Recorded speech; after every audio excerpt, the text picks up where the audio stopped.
빛을 따라서.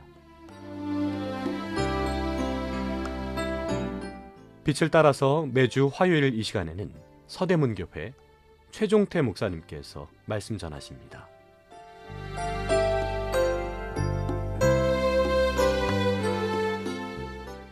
애청자 여러분 안녕하십니까?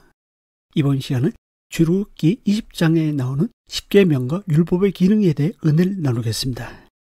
구약의 율법에는 총 613개의 법조항이 있습니다.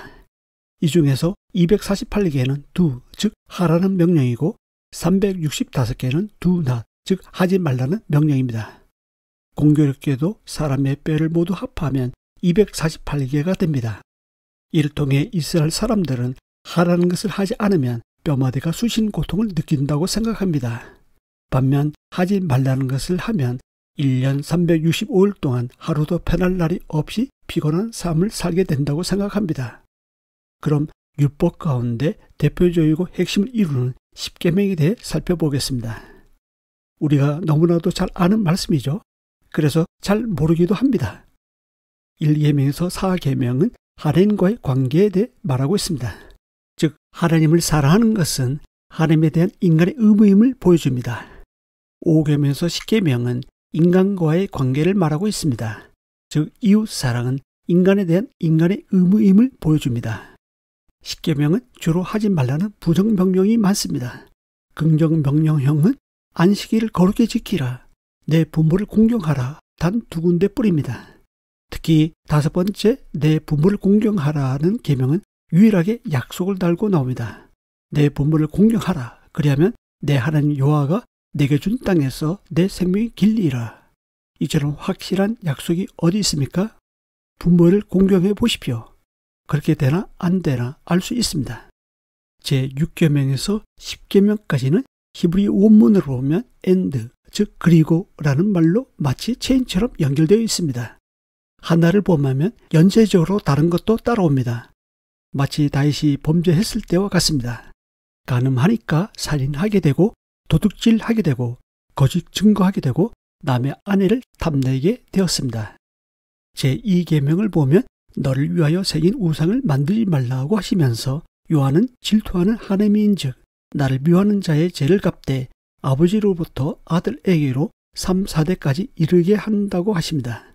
대신 하나님을 사랑하고 말씀을 지키는 자에게는 1000대까지 은혜를 베푼다고 말씀하십니다. 이 얼마나 복된 소식입니까? 은혜는 1000대까지 갑니다.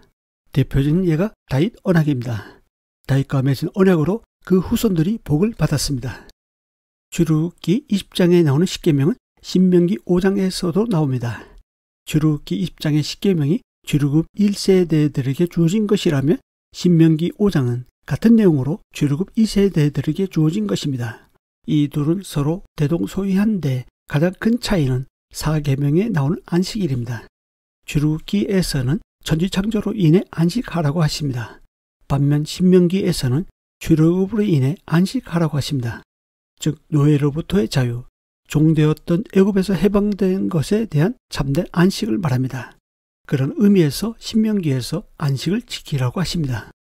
노아 때에는 무지개가 언약의 표징이었고 아브람 때에는 할례가 언약의 표징이었다면 시내산에서 하나님이 이스라엘과 언약을 맺을 때 주신 표징은 안식일이었습니다. 에스겔 20장 12절과 20절에 봐도 그러한 사실을 알 수 있는데요. 20절입니다. 또 나의 안식일을 거룩하게 할지어다.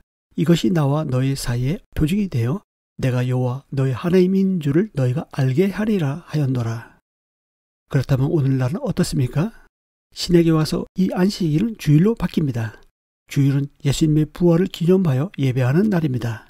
예수님은 안식일의 주인으로 오셨습니다. 의도적으로 안식일의 병을 고쳐주셨습니다. 그것은 새로운 언약의 시대가 왔다는 것을 증거합니다. 안식일의 진정한 주인은 예수 그리스도가 오셨다는 것입니다. 신약의 진정한 안식은 예수 그리스도를 통한 구속입니다. 십자가를 통한 죄와 율법으로부터의 자유입니다. 그런 의미에서 신학교의 성도들은 주일을 거룩하게 지킵니다. 하나님은 십계명을 포함한 613가지 율법을 왜 주셨을까요? 그 목적은 4가지로 생각해 볼 수 있습니다. 율법의 첫 번째 기능은 죄를 깨닫게 하는 것입니다. 사실 율법이 있기 전에도 죄가 세상에 있었습니다. 하지만 그때에는 죄를 죄로 여기지 않았습니다.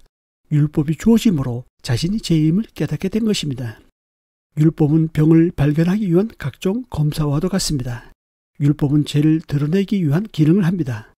율법은 죄를 깨닫게 하고 지적해 줄 뿐 그 죄를 없애주거나 극복하게 해 주지는 못합니다. 율법은 진단용이지 치료용이 아닙니다. 율법은 인간을 구원하는 수단이 아니라 죄를 깨닫게 하는 수단입니다.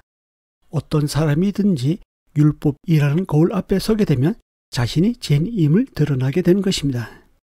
율법의 기능 두 번째는 율법으로는 사람이 의롭게 될 수 없음을 가르쳐 주는 것입니다. 율법대로 살려고 하루라도 노력해 보십시오. 반나절도 못 되어 자신의 본성은 선함이 없고 의로움과는 거리가 멀다는 사실을 발견하게 될 것입니다. 이처럼 율법은 의롭게 될 수 있게 해주는 것이 아니라 죄를 정죄해야 하는 기능을 합니다. 또한 죄 지은 자에게 받을 형벌과 죄값을 선고하고 경고해주는 역할을 합니다. 율법의 기능 세 번째는 그리스도에게로 인도하는 초등교사 역할을 하는 것입니다. 성경에서 말하는 초등교사는 어린아이가 학교에 들어가기 전까지 돌보는 보모와 같은 역할을 말합니다. 가르치는 기능이 없습니다. 아이가 학교에 가면 역할이 끝납니다. 이처럼 율법은 궁극적으로 하나님이 보내신 예수 그리스도와 그 십자가의 은혜 복음을 알도록 인도해 준 역할을 합니다. 율법의 기능 네 번째는 하나님과의 관계를 유지하게 해주는 것입니다. 율법은 이스라엘이 홍해를 건넌 후 주어졌습니다. 그렇다면 율법은 구원을 위한 것이 아니라는 것입니다. 이미 구원받은 백성이 하나님 백성답게 살도록 도와주는 역할을 합니다. 율법은 곧 성화의 나침반과도 같습니다. 율법은 우리가 구원받기 위해서 지켜야 하는 것이 아니라 주님을 사랑하기 위해서 필요한 것입니다. 율법은 하나님이 자기 백성과 맺은 사랑의 언약서이기 때문입니다. 그 사랑은 율법을 매개로 하나님과 사람 사이의 관계를 유지하게 합니다. 은혜를 경험한 사람이 말씀 앞에 반응하지 않으면 그 사랑은 의미를 잃게 됩니다. 즉 하나님과의 관계는 사랑의 관계입니다. 하나님을 사랑한다는 것을 무엇으로 알 수 있습니까? 그것은 아버지가 보내신 아들 예수 그리스도의 말을 듣고 지키는 데 있습니다. 우리가 하나님을 사랑하면 율법은 자연히 지켜지는 것을 볼 수 있습니다. 율법은 우리 힘으로 지킬 수 있는 것이 아닙니다. 하나님을 사랑하면 그 사랑이 우리를 하여금 지키게 합니다. 하나님께서는 말씀을 지킬 수 있도록 성령을 보내주셨습니다. 성령을 의지하기만 하면 성령께서 우리를 통해 지키게 하시고 역사를 이루어 가십니다. 이것이 율법이 우리에게 주어진 이유입니다. 이 방송을 듣고 계신 애청자 여러분, 신명기 18장 15절에는 나와 같은 선지자 하나를 일으키시리니 너희는 그의 말을 들을지니라 라고 나옵니다. 이 말씀은 모세는 그리스도의 모형이란 의미로서 옛 계명 율법은 모세로 말미암아 주어진 것이지만 새 계명인 사랑은 예수 그리스도로 말미암아 주어진 것이라는 뜻입니다. 율법을 배우려면 모세에게 가야 하지만 은혜와 진리를 알려면 예수 그리스도를 만나야 합니다. 예수님을 만나야 진정한 자유와 평강과 영생이 있습니다. 주 예수를 믿으라. 그래야만 너와 내 집이 구원을 받으리라. 아멘. 감사합니다. 빛을 따라서 지금까지 서대문교회 최종태 목사님께서 말씀 전하셨습니다. 오늘 말씀 들으시고 신앙생활에 도움받기 원하시는 분들 지역번호 02-3141-5853 3141국에 5853번 서대문교회로 전화하시기 바랍니다.